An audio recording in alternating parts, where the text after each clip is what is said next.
pengawasan tenaga kerja antara beban kerja atau beban hidup. Di lirik sebelah mata, memberikan kepastian hak yang mungkin.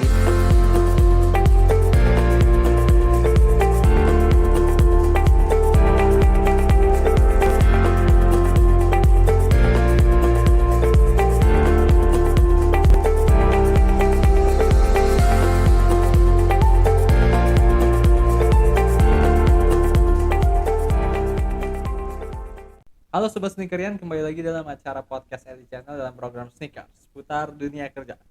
The best. Ya. Oke, nah setelah beberapa episode kemarin kita membahas bagaimana inklusivitas pasar tenaga kerja kita terhadap teman-teman penyandang disabilitas. Nah, di episode hari ini dan juga beberapa episode ke depan kita akan lebih memfokuskan lagi pembahasan ke topik yang baru nih. Nah, untuk pembahasannya yaitu kita akan membahas mengenai pengawasan tenaga kerja antara beban kerja atau beban hidup. Iya, gitu.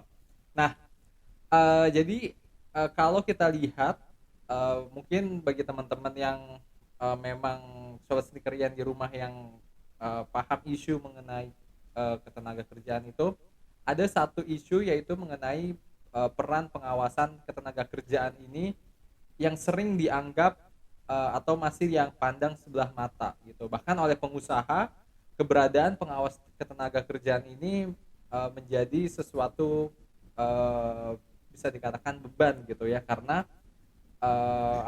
atau ibaratnya mengganggu gitu, karena dengan adanya pengawas ketenaga kerjaan ini, si pengusaha ini mau tidak mau harus mematuhi peraturan-peraturan yang dibuat oleh ketenaga kerjaan, aturan ketenaga kerjaan yang juga itu diawasi oleh si pengawas tenaga kerja ini, seperti itu. Nah, keberadaan pengawas tenaga kerja ini di satu sisi itu menjadi sebuah angin segar atau menjadi ibaratnya angel bagi serikat pekerja atau serikat buruh gitu, karena mereka bisa memberikan keseimbangan antara pemberi kerja dan juga si pekerja ini untuk menjalankan peraturan-peraturan ketenaga kerjaan yang berlaku. Nah, untuk membahas isu mengenai pengawasan ketenaga kerjaan yang masih dalam tanda kutip dianggap sebelah mata, nah sudah hadir nih di tengah-tengah kita, yaitu praktisi ketenaga kerjaan, yaitu Bapak Dr. Kadik Trianto SHMH. Selamat datang Pak di podcast LI Channel di episode mengenai pengawasan ketenaga kerjaan dengan konsep yang baru nih sekarang. Iya. Terima kasih Mas Rifki ya. Teman-teman sneakerian dimanapun Anda berada, salam sehat. Memang setelah beberapa episode ya, saya lihat LI Channel ini langsung on the spot ya. Yep. Melihat bagaimana sebetulnya masalah dunia kerja itu langsung ke prakteknya. Artinya LI Channel ini betul-betul ya ada guna mempertemukan ya antara pemberi kerja, antara penerima pekerjaan, bagaimana problem yang dihadapi sehingga ada solusi yang solutif. Jadi ini luar biasa lah LI Channel ya. Emang the best. Mantap. Sesuai dengan motonya. Oke. Nah, Pak, mungkin untuk terkait dengan pengawas ketenaga kerjaan, mungkin ada juga teman-teman sekalian yang masih bingung apa bedanya pengawas tenaga kerja, mungkin juga karena ada serikat buruh yang dia bisa juga ibaratnya jadi payung gitu ya ketika memang dia ada problem dan mereka lapor ke serikat buruh dan lain sebagainya. Nah, sebenarnya untuk bentuk kelembagaan atau formal pengawas ketenaga kerjaan ini itu seperti apa sih? Ya baik Mas Rifki, jadi kita memang di beberapa episode saya sih berharap episodenya panjang nih dibahas ya. Karena kalau bicara masalah ketenaga kerjaan ini kan pada saat sebelum, sedang dan sesudah, berarti ada tahapan-tahapan. Tapi kali ini kita akan diskusikan ya berbagai informasi terkait dengan regulasi-regulasi, kenapa, mengapa, ya kan, seolah-olah bahwa tadi di bridgingnya Mas Rifki mengatakan bahwa pengawas ketenagakerjaan itu saat ini dilirik sebelah mata. Sebelah mata saja dilirik tuh, nggak dilihat. Artinya kecil banget itu ya. Jadi masih kecil banget tuh melihatnya, bahwa pengawas keterangannya dilihat hanya dilirik, itu pun hanya sebagian yang melirik.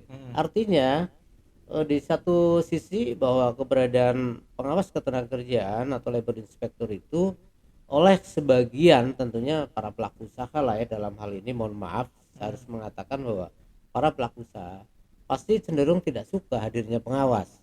Ya, kenapa? Pengawas di pundaknya kan mengawal Iya. mengawal bagaimana penerapan kepatuhan atas berbagai produk-produk hukum di bidang ketenagakerjaan. Tapi kalau bagi pekerja atau serikat pekerja, pastilah itu akan menyenangkan hadirnya pengawas ketenagakerjaan atau labor inspector ya, karena pasti itu akan memberikan satu keseimbangan, memberikan kepastian hukum, memberikan kepastian hak yang mungkin di antara rekan-rekan serikat pekerja, serikat buruh atau pekerja itu sendiri masih banyak yang belum memperoleh hak-haknya. Nah, tetapi sebelum ke sana ya, saya ingin membahas dari awal terlebih dahulu agar rekan-rekan seni karyan juga lebih memahami sebetulnya di negara kita ini apakah masih perlu ya yang namanya pengawas ketenagakerjaan atau pengawasan ketenagakerjaan.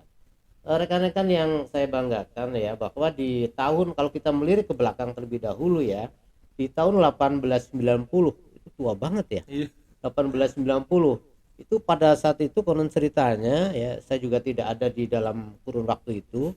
Jadi saya hanya memperoleh sejarah, karena bagaimanapun juga rekan-rekan ya, sejarah itu wajib kita ketahui ya, karena hidup pun diawali dari sebuah kejadian-kejadian masa lalu. Iya, betul. Maka itu sejarah lah. Di dunia ketenagakerjaan kita juga harus mengingat bahwa ada sejarah di awalnya lahir pengawasan di Indonesia.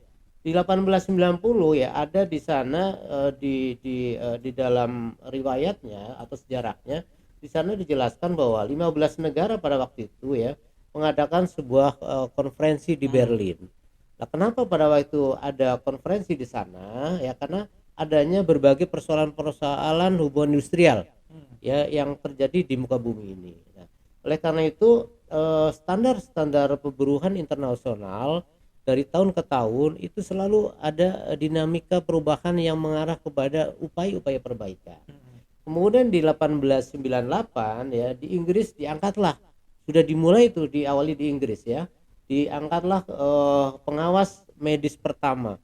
Jadi pada awalnya ini karena ada problematika di bidang keselamatan kerja ya, diangkatlah namanya pengawas medis pertama. Itu pertama sekali.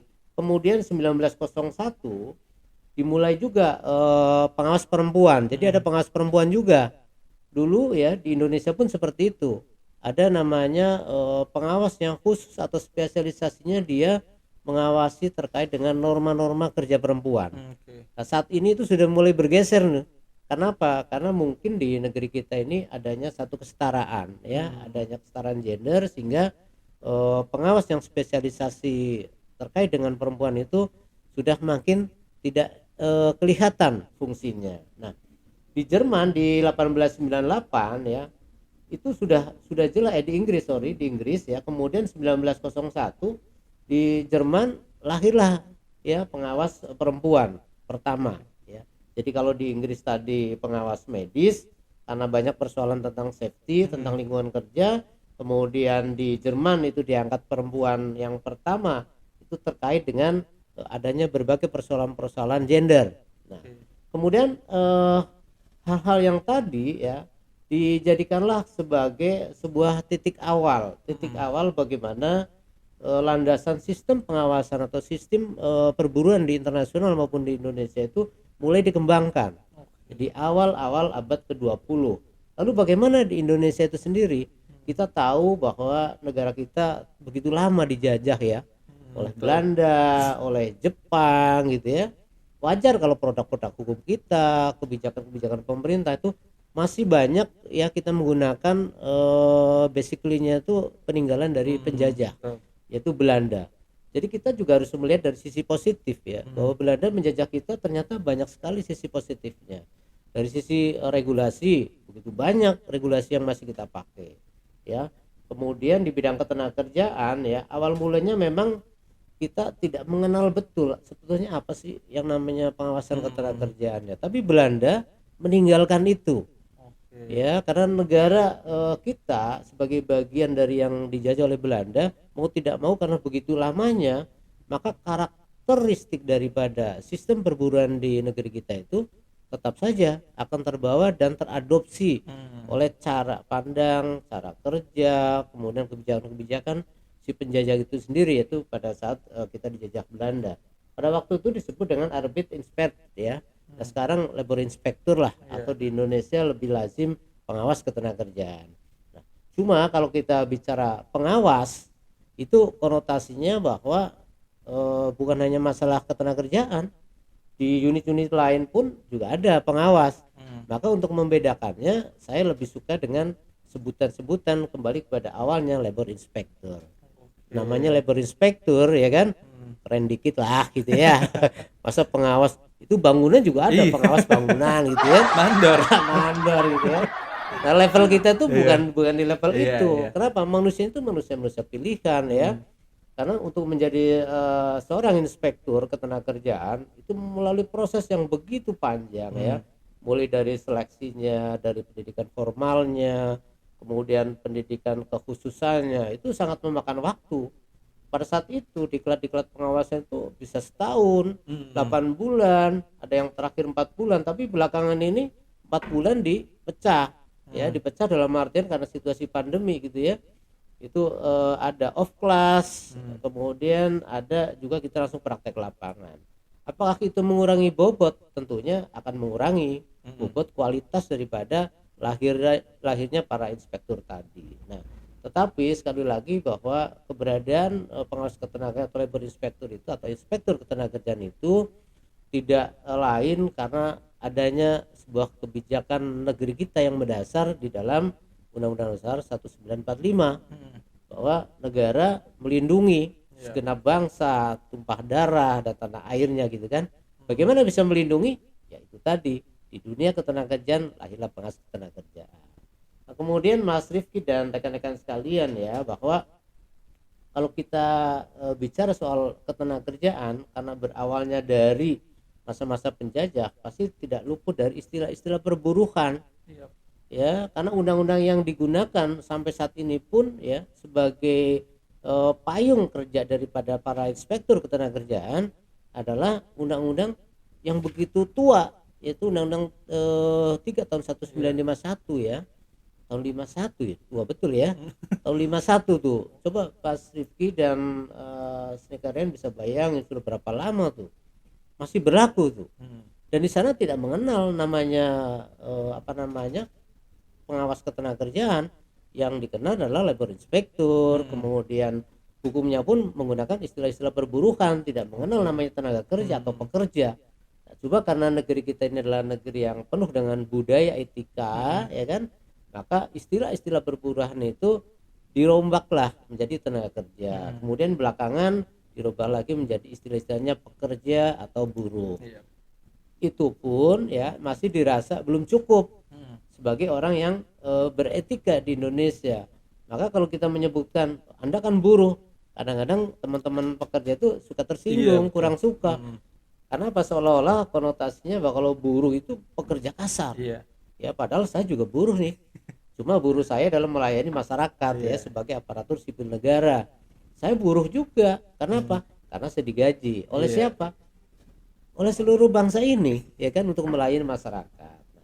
Kemudian teman-teman sekalian di perkembangan lebih lanjut ya, sesuai dengan era-era otonomi daerah ya, di Undang-Undang 32 2004, kemudian diperbarui dengan 23 tahun 2014 tentang pemerintahan daerah, di mana sudah sangat tegas di situ dinyatakan bahwa pengawasan atau penyelenggaraan pengawasan ketenagakerjaan itu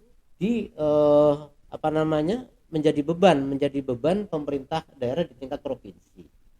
Berarti kalau di tingkat nasional itu nggak ada untuk pengawas secara nasional? Sama, cuma beda tugas pokok dan fungsinya ya. Gitu. Secara operasional, karena dunia ketenagakerjaan, dunia pengawasan ini kan lebih kepada operasional, bukan kepada teori, ya kan? Bagaimana operasi daripada para inspektur di masing-masing wilayah dipertegas jelas di dalam Undang-Undang 23 tadi tentang pemerintahan daerah. Nah, karena suasana otonomi daerah ini lebih kepada bagaimana pendekatan layanan ya, maka pengawas ketenagakerjaan itu diistilahkan ini pengawas ketenagakerjaan provinsi. Oke. Ya, tidak ada lagi pengawas ketenagakerjaan pusat, kemudian kabupaten kota. Ini nyata di dalam Undang-Undang 23 dinyatakan di sana. Tetapi yang membedakan adalah tugas pokok dan fungsinya. Oke. Ya, seperti itu Mas Rifki ya. Nah, kemudian beriringan dengan gaya kepemimpinan, gaya kebijakan daripada otonomi daerah itu sendiri, ini juga dilema. Ini sudah melahirkan berbagai pandangan-pandangan yang miring tadi. Mungkin kalau seperti di Jakarta, pengawas ketenagakerjaan atau inspektur ketenagakerjaan sangat diperhitungkan, ya, sangat diperhitungkan kalau di DKI Jakarta ya. Kenapa? Karena kita mampu menjelaskan kepada pimpinan, kepada Pak Gubernur khususnya, kepada DPRD pada waktu itu, pada saat otonomi ini mulai digulirkan ya di 32 ya, sorry 32 2004 ya. Kita berjuang bagaimana menjelaskan kepada anggota dewan di tingkat provinsi DPRD dalam hal ini kepada Pak Gubernur bahwa yang namanya pengawasan ketenagakerjaan itu wajib ada, bukan harus lagi tapi wajib, saya katakan tadi wajib ada ya di daerah khususnya DKI Jakarta.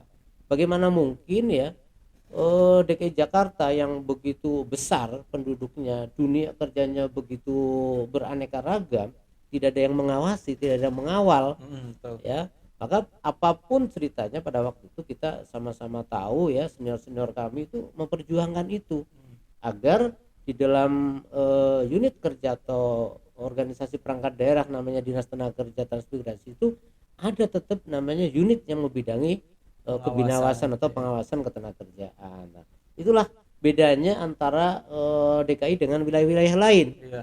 Tapi apakah wilayah yang lain tidak seirama? Seirama dan wajib seirama. Tapi belakangan ini kita sama-sama dengar, sama-sama tahu bagaimanapun juga bahwa di negeri kita itu unsur-unsur politis itu cukup kental. Ya masih sangat kental. Maka di beberapa provinsi, kabupaten, kota itu ya sangat disayangkan. Bahkan ada yang tidak ada sama sekali unit kerja pengawasan ketenagakerjaan. Ini kan menunjukkan begitu parahnya sebetulnya ya, begitu parahnya pemahaman tentang fungsi negara.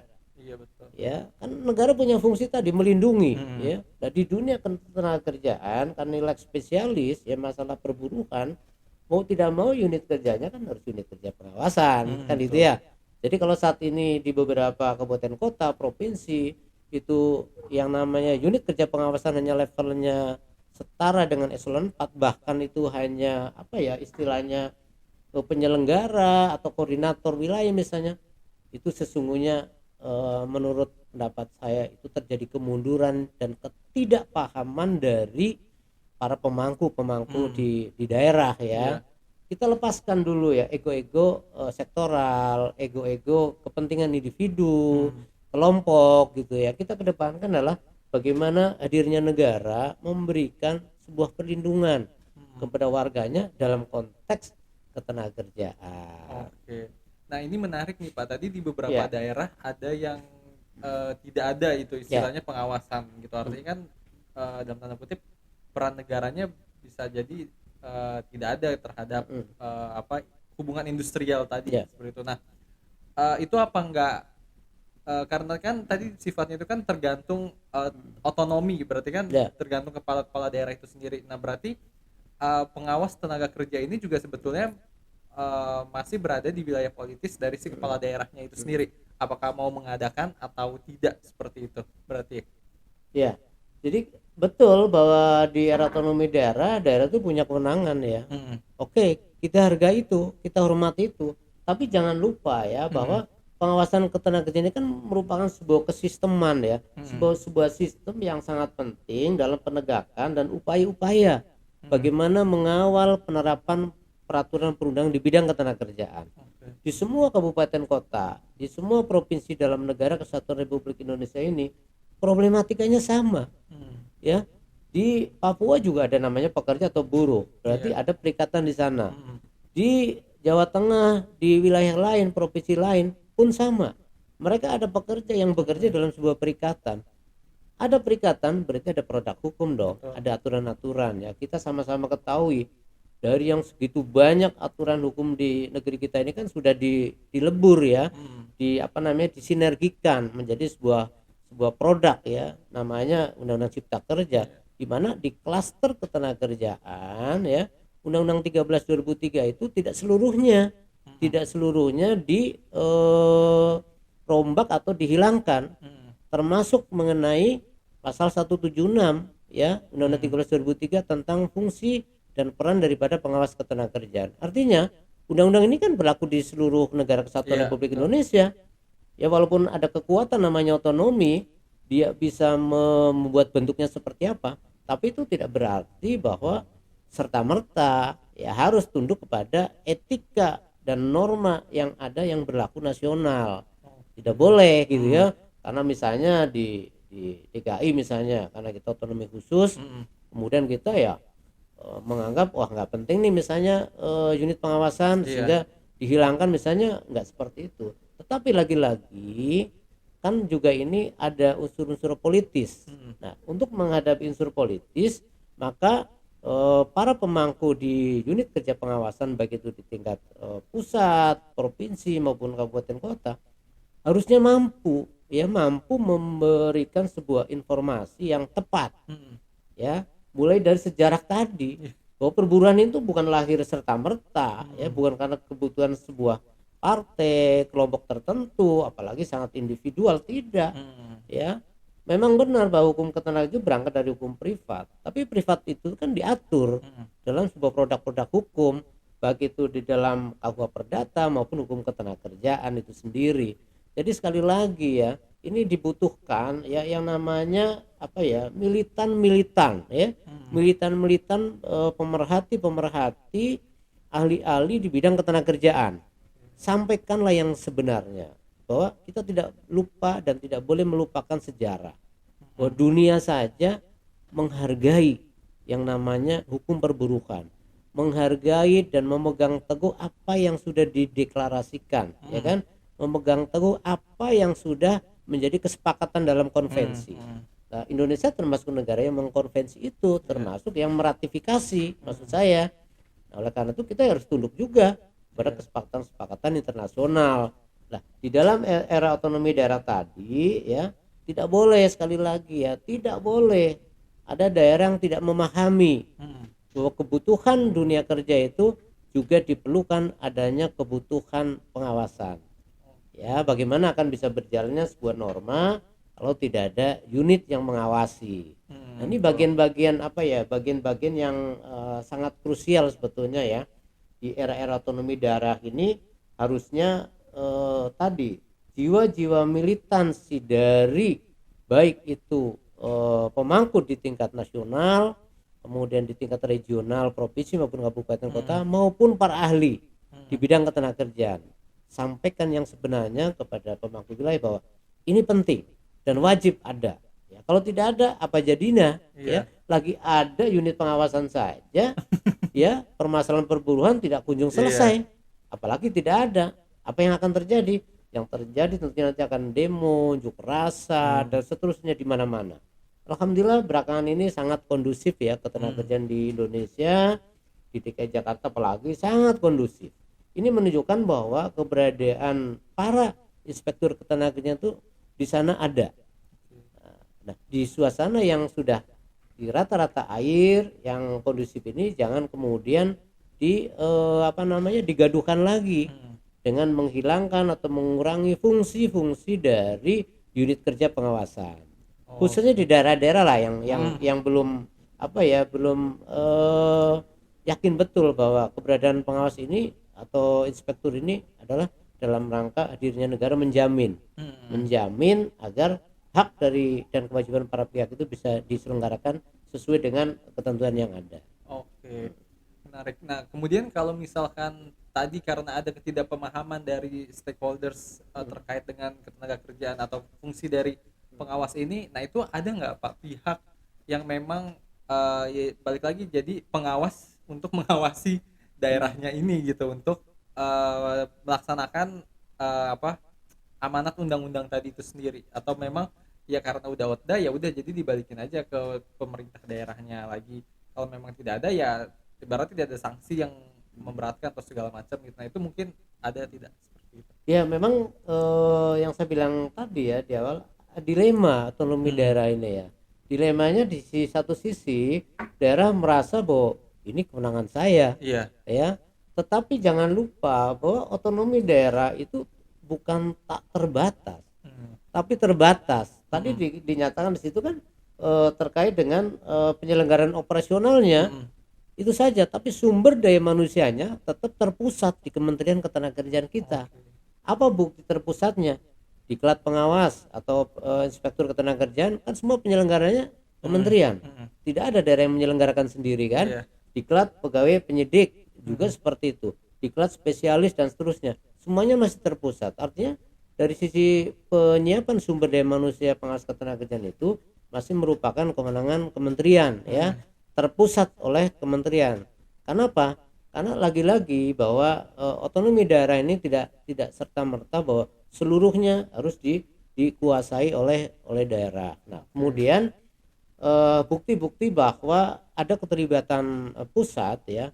Kalau kita mau jujur sebenarnya kita berkeinginan unit kerja pengawasan itu menjadi sebuah badan Hmm, ya. Badan Pengawasan Ketenagakerjaan. Dulu namanya Jawatan ya. oke. Jawatan Ketenagakerjaan. Kalau saya sebagai orang yang pernah belajar hukum ya, Hmm, saya lebih suka dengan istilah-istilah jawatan. Ya kenapa? Kalau jawatan ya itu menunjukkan bahwa kemandiriannya tuh ada di situ. iya. Ya namanya jawatan, Hmm, jawatan perburukan. Berarti kemandirian sebuah lembaga yang menangani khusus mengenai tenaga iya. kerja, khususnya di bidang kebinawasan, di bidang pengawasan ketenagakerjaan. Nah, kalau saat ini bisa terbentuk sebuah badan, wah itu luar biasa. Maka di Terus, daerah ya, di daerah tidak perlu lagi ada namanya bidang pengawasan, ya iya. kan? Tapi itu akan menjadi Hmm, satu kesatuan badan gitu ya. Jadi daerah akan lebih nyaman karena sentralistik ya, iya. secara sumber daya manusia, secara kesisteman, secara kolaborasi itu sentralistik. Jadi Hmm, nggak apa namanya, tidak banyak varian-varian lah, hmm, gaya-gaya yang dipengaruhi oleh eh, keadaan lokal atau regional. Itu sangat sangat menarik kalau ke hmm, depan hmm, ini. Ayolah para militan-militan di dunia pengawasan, para pakar ya, bangun kita ya, sampaikan kepada pemerintah bahwa pentingnya hmm. sebuah jawatan atau badan tertentu yang menangani masalah pengawasan ketenagakerjaan, sehingga Oke. bukan hanya dibina, Hmm. bukan hanya diawasi, begitu melanggar penegakan hukumnya bisa berjalan. Oh iya. Jangan malah dihilangkan unit Hmm, kerja hmm. pengawasannya, ini bukan maju, ini malah mundurnya Iya. terlalu jauh. Ya Iya. begitu Mas Heeh. Rifki, gambaran-gambaran generalnya seperti itulah Oke. kelembagaan kita. Ya, menarik banget nih. Apa tadi bicarain sejarah munculnya ke apa pengawas ketenagakerjaan dari tahun sekitar tahun 1800-an sampai di Indonesia ternyata bagaimana bentuk-bentuk atau hadirnya peran negara melalui pengawas ketenagakerjaan dan juga ternyata masih ada beberapa daerah ternyata yang dalam tanda kutip seolah abai untuk menghadirkan peran negara melalui pengawasan ketenagakerjaan yang peran itu sangat-sangat penting sekali untuk mengawasi hubungan industrial antara pemberi kerja dan juga pekerja itu sendiri Iya, seperti itu ya miris Pak. miris Hmm. miris kalau sampai tidak ada pengawasan, sangat miris. Itu menunjukkan bahwa karakteristik daripada masing-masing wilayah itu tidak sama. Hmm. Tetapi justru ketidaksamaan atau keanekaragaman tadi harusnya ada kebijakan-kebijakan yang sentralistik lagi Hmm. ya. Dengan cara apa? Ya tadi dibentuk sebuah badan Badannya. tersendiri, jawatan kayak namanya gitu ya. Kalau menurut saya jawatan, taruhlah itu anggap istilah peninggalan zaman penjajah dulu Hmm. ya. Tapi itu nilainya berbeda, antara jawatan dengan badan itu sangat berbeda Oke. nilai-nilainya gitu. Oke. Nah, mungkin di episode kali ini sampai sini dulu kali ya kita berbincang ini. Tapi nanti di episode berikutnya kita bakal bahas lagi sebenarnya apa sih peran dan fungsi pengawasan ini dan juga bagaimana hal-hal lain yang melingkupi dari tugas kerja pengawasan tenaga kerjaan. Nah, pasti penasaran kan? Sebenarnya apa sih pengawas tenaga kerja ini? Kok kayaknya mungkin beberapa orang agak apa sih sih peran fungsinya, kok saya nggak merasakan. Nah, di episode berikutnya kita bakal bahas lebih dalam mengenai hal tersebut. Oke, kalau gitu sampai ketemu di episode berikutnya. Jangan lupa like, comment, dan subscribe YouTube kita di RI Channel. Sampai ketemu di episode berikutnya.